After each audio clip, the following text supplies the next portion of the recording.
বেকার সমস্যা নিরসনের লক্ষ্যে ব্যাংক, বিমা, পুঁজিবাজার সহ দেশের অর্থনৈতিক খাতের সার্বিক সংস্কার, অঞ্চল ভিত্তিক অর্থনীতিকে চাঙা করা এবং শিল্প ও বাণিজ্যে দেশি বিদেশি বিনিয়োগ বৃদ্ধির মাধ্যমে দেশে বিদেশে 1 কোটি কর্মসংস্থান তৈরির লক্ষ্যমাত্রা নির্ধারণ করা হয়েছে।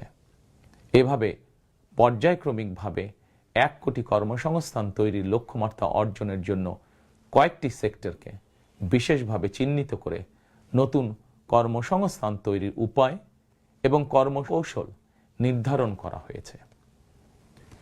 এরই অংশ হিসাবে দেশব্যাপী কারিগরি এবং ব্যবহারিক শিক্ষা প্রদানের মাধ্যমে বেকার জনগোষ্ঠীকে দক্ষ জনশক্তিতে রূপান্তরিত করা হবে। কলেজ, মাদ্রাসা, বিশ্ববিদ্যালয় বিনামূল্যে স্কিলস ডেভেলপমেন্ট, ফ্রিল্যান্সিং এবং আউটসোর্সিং প্রশিক্ষণ প্রদান করা হবে, যাতে করে বেকার যুবক কিংবা তরুণ তরুণীরা দেশে বিদেশে উচ্চ বেতনের চাকরির জন্য প্রস্তুত হয়ে সরাসরি কর্মক্ষেত্রে কর্মসংস্থানে যুক্ত হতে পারেন। প্রতিটি অঞ্চল ভিত্তিক স্থানীয়ভাবে বিখ্যাত এবং ঐতিহ্যবাহী পণ্যের উৎপাদন এবং বাজারজাতকরণের জন্য বিশেষ উদ্যোগ নেওয়ার প্রস্তুতি রয়েছে। স্থানীয় কুটির শিল্প ও এসএমই খাত বিকশিত করার জন্য সহজ এবং স্বল্প সুদে ঋণ সুবিধা দেওয়ার পরিকল্পনা আমাদের রয়েছে।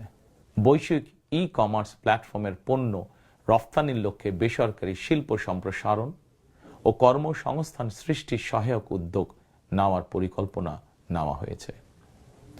সাইবার নিরাপত্তা, outsourcing, data processing, artificial intelligence, semiconductor সহ আইটি সেক্টরে নতুন শিল্প গড়ে তোলার পরিকল্পনা নেওয়া হয়েছে। এইসব সেক্টরে প্রতি বছর সরাসরি 2 লক্ষ এবং ফ্রিল্যান্সিং, ক্রিয়েটিভ ইন্ডাস্ট্রি ও কন্টেন্ট ক্রিয়েশনের মাধ্যমে পরোক্ষভাবে আরও 8 লক্ষ কর্মসংস্থান তৈরির লক্ষ্যমাত্রা নির্ধারণ করা হয়েছে। প্রিয় দেশবাসী, বিভিন্ন পরিসংখ্যান অনুযায়ী বর্তমানে দেশে বেকারের সংখ্যা 27 লাখের বেশি। এর মধ্যে প্রায় 9 লক্ষ রয়েছেন স্নাতক ডিগ্রিধারী উচ্চশিক্ষিত বেকার। এদের মধ্যে প্রায় 22% তরুণ তরুণী কোনো প্রকার শিক্ষা, চাকরি ও প্রশিক্ষণে সম্পৃক্ত নয়।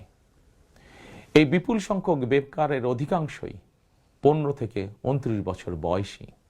12 ফেব্রুয়ারি নির্বাচনে জনগণের রায় বিএনপি সরকার গঠন করতে সক্ষম হলে বিএনপি শিক্ষিত তরুণ তরুণীদের জন্য 6 মাস থেকে সর্বোচ্চ 1 বছর কিংবা কর্মসংস্থান না হওয়া পর্যন্ত বিশেষ আর্থিক ভাতা প্রদান করার সিদ্ধান্ত নিয়েছে।